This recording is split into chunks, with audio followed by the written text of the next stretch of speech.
regardez Média TV Afrique, merci de nous rester fidèles et bienvenue dans ce nouveau numéro de l'invité de la rédaction. Aujourd'hui, nous parlons de football en Afrique, mais surtout du recrutement des jeunes joueurs sur le continent. Et pour en parler, nous recevons sur ce plateau Talla Fall, le directeur de la communication de l'Académie Génération Foot, une académie créée à Dakar en 2000 par Madi Touré, ancien footballeur professionnel sénégalais en France. Merci Monsieur Fall d'avoir accepté notre invitation. Merci à vous Alexis de m'avoir invité et de me donner l'occasion de pouvoir parler de l'Académie Génération Foot. Avant de passer aux questions, petit rappel, Génération Foot, donc, votre académie, a pour objectif principal d'utiliser le football comme un vecteur à la fois de réussite professionnelle, mais également de réintégration sociale pour des jeunes enfants et adolescents de la société sénégalaise. L'académie est partenaire exclusif du FC Metz depuis 2003 et Génération Foot œuvre depuis à l'accomplissement de ses ambitions tout autant sportives que sociales. Pandémie oblige, première question, comment se porte le business du recrutement des joueurs de football actuellement? Disons que nous, à Génération Foot, on a mis un dispositif qui nous permet aujourd'hui de pouvoir sillonner tout le Sénégal. Donc on a des correspondants, on en a au moins une cinquantaine qu'on paye tous les mois régulièrement, donc qui sont considérés comme des prestataires de Génération Foot, et c'est à partir de ces sergents recruteurs qu'on arrive à pouvoir dénicher partout le talent qu'on recherche. Et ce sont ces correspondants-là qui servent de sergents recruteurs, qu'on appelle parfois dans le milieu des scouts, qui vont partout regarder tous les matchs et dans toutes les écoles de foot. Donc, et c'est ce qui nous permet parfois de pouvoir recruter et d'amener chez nous en temps et en heure pour pouvoir organiser un test final au niveau de l'académie. Donc, c'est après plusieurs sélections qu'on arrive à rassembler les meilleurs de chaque région du Sénégal. Et c'est de là maintenant qu'on prend ce dont on a besoin. Et c'est ça qu'on a toujours fait depuis qu'on a créé Génération Foot. Maintenant qu'on a plus de moyens, on se permet par exemple d'en prendre au moins une cinquantaine qu'on arrive à gérer tant bien que mal.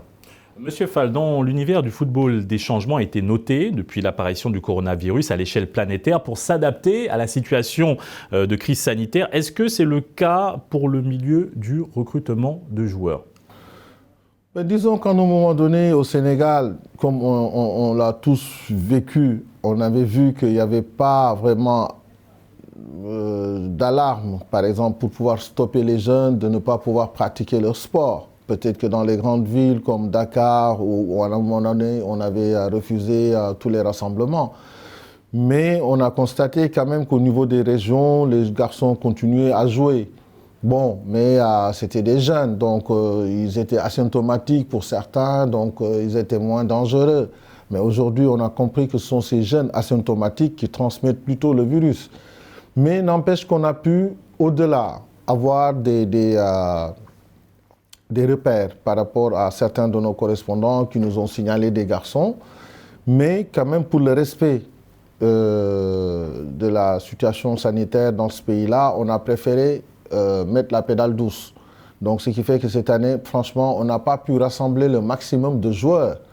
Mais dans la philosophie de Génération Foot, on a souvent recruté. Et c'est comme ça qu'on a un schéma qui nous permet chaque année de pouvoir détecter les meilleurs talents de ce pays et de pouvoir les former, de pouvoir leur donner au moins une bonne formation, que ce soit sur le plan scolaire, que ce soit sur le plan sportif. Parce que nous, ce qu'on cherche le plus, c'est de faire en sorte que ces enfants-là deviennent des hommes, en dehors de l'aspect sportif.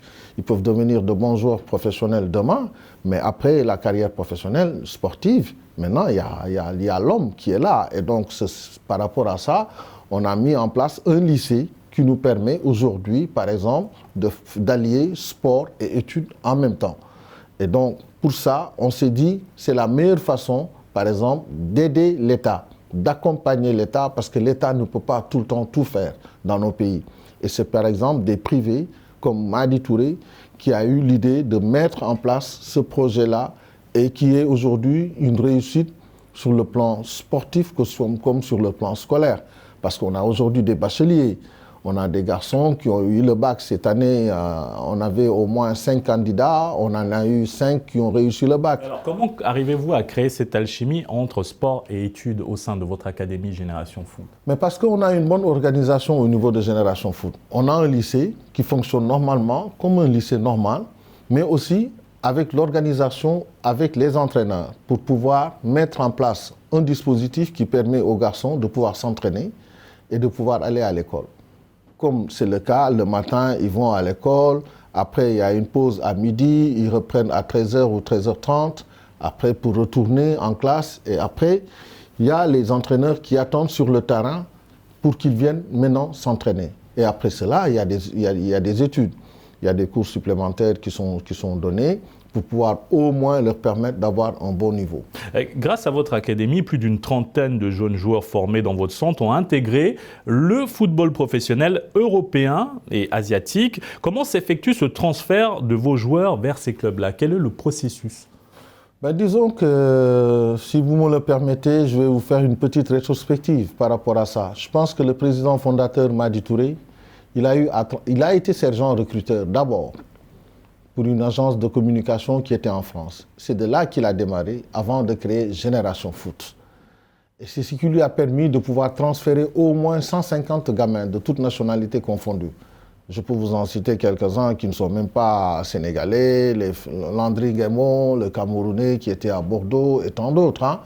Et c'est après, quand il a créé Génération Foot, qu'il a pu nouer un partenariat. Le premier partenariat, c'était avec l'AS Nancy-Lorraine. Ça a duré le temps d'une rose. Et bon, ça ne s'est pas concrétisé dans la durée. Mais après, donc, on a signé un partenariat avec le Football Club de Metz. Et c'est avec Carlo Molinari qu'on a démarré.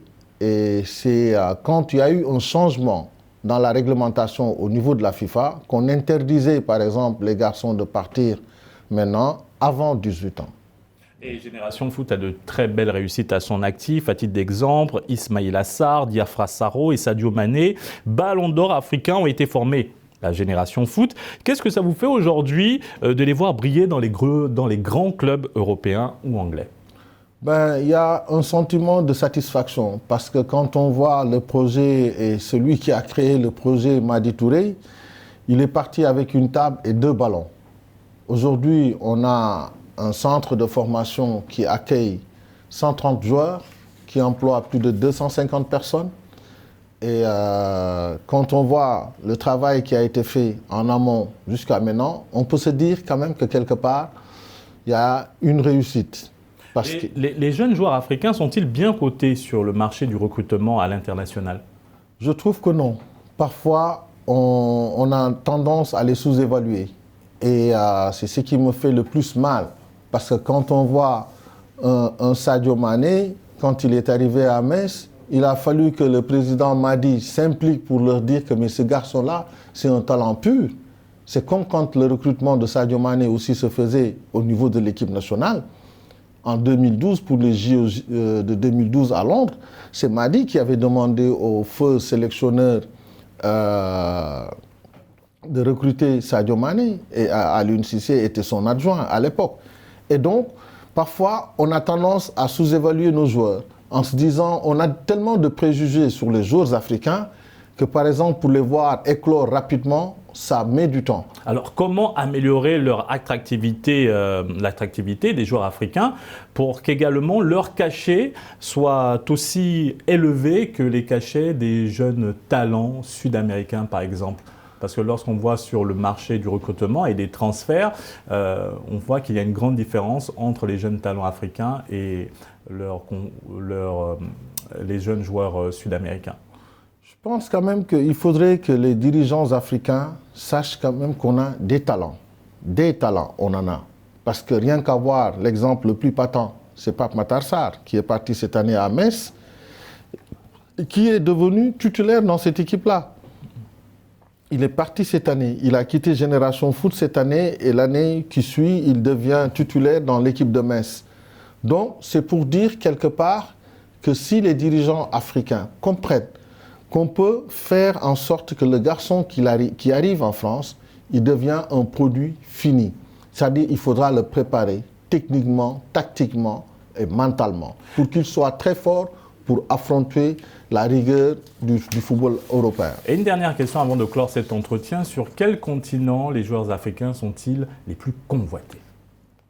Je dirais l'Europe.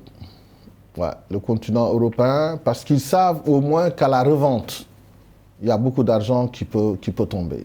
Parce que quand on voit le cursus de Sadio Mané, un garçon qui a été transféré à 0 francs parce que Metz subventionne l'Académie Génération Foot, mais quand Salzbourg a voulu faire le transfert, c'était 4 millions d'euros, alors que Metz était en 3e division.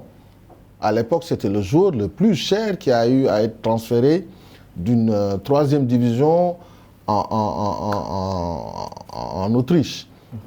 Et du coup, de Salzbourg à Southampton, on a vu que c'était 12 millions d'euros. Et de 12 millions d'euros, c'était 40 millions d'euros pour Liverpool. Donc c'est pour dire qu'on a de la qualité. Il ne faudrait pas qu'on se sous-estime nous-mêmes. Parce que quand on voit certains dirigeants brader certains joueurs, parfois tu as du mal. Aujourd'hui, nous, à Génération Foot, quand on voit le nombre de joueurs qui sont à Metz, on a Ibrahima Niane, on a Pape Matar Yad, on a Pape Matar Sarr et on a Lamine Gueye. C'est des garçons qui sont titulaires, qui sont dans l'effectif pro et qui disputent des places de titulaires. Merci Talafal pour cet éclairage. Nous rappelons que vous êtes le directeur de la communication de l'Académie Génération Foot. Merci beaucoup Alexis. Et merci à vous d'avoir suivi cette émission. Très bonne suite des programmes sur Média TV Afrique.